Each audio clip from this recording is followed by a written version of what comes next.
and thanks to the panel.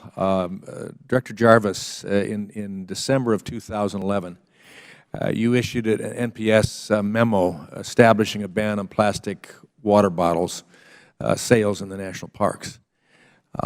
Is it true that most, if not all, of the parks that have implemented the plastic bottled water ban still sell other plastic packaged beverages, soda, enhanced water, juice, etc.?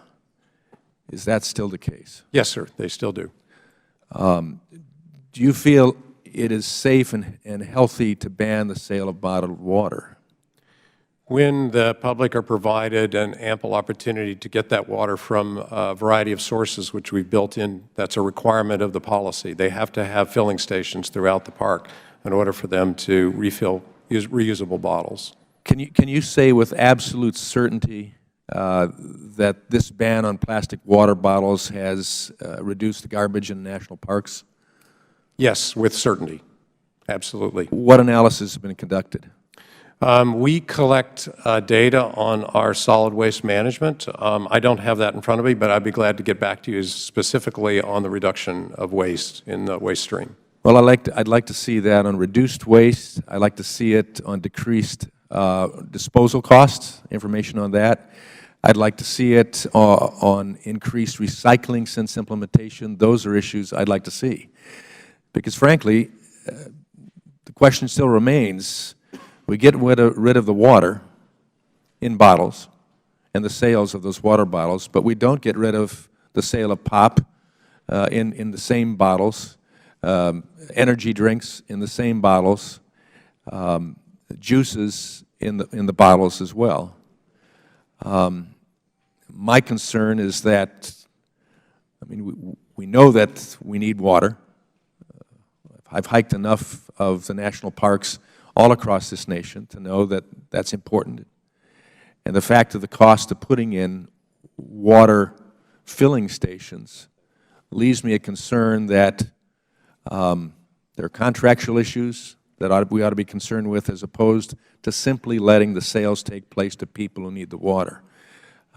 And again, I'm not certain at this time that the necessary studies have been done to show that we've had an impact other than stopping the sale of water bottles, water in water bottles in the state parks for whatever reason, national parks for whatever reason that may be. I think there certainly ought to be questions that are raised about that subsequent to the needs of our visitors as well as contracting issues. Let me go to another issue. An Inspector General's report found that Yellowstone's chief ranger breached the terms of an occupancy agreement with NPS by failing to live full-time as agreed in the contract, full-time in an apartment on Yellowstone's grounds. Why is it important that the chief ranger of Yellowstone live in the park and not somewhere off the grounds?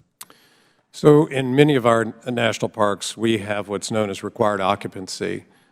So a certain portion of park housing were constructed by the federal government and provided, though the employees pay rent, so that there can be quick response for emergency situations, fire, emergency medical, and the chief ranger leads that effort at Yellowstone.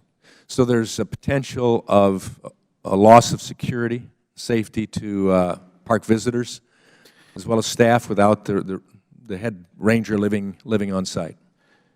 According to the superintendent, the chief ranger lived in a private quarters that still allowed him to have rapid response. It was right on the park boundary, but outside the park. Understand that he didn't rent out, but he allowed outside visitors to live in that apartment instead of himself. Was that true? That is correct. Let me ask, what kind of discipline or reprimand did the ranger receive? He did receive specific discipline. Again, I can't talk about individual discipline in a public forum, but I'd be glad to come to your office and talk to you specifically about it. But he was disciplined in this case.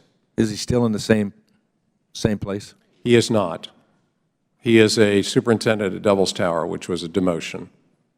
Okay. Thank you. I yield back.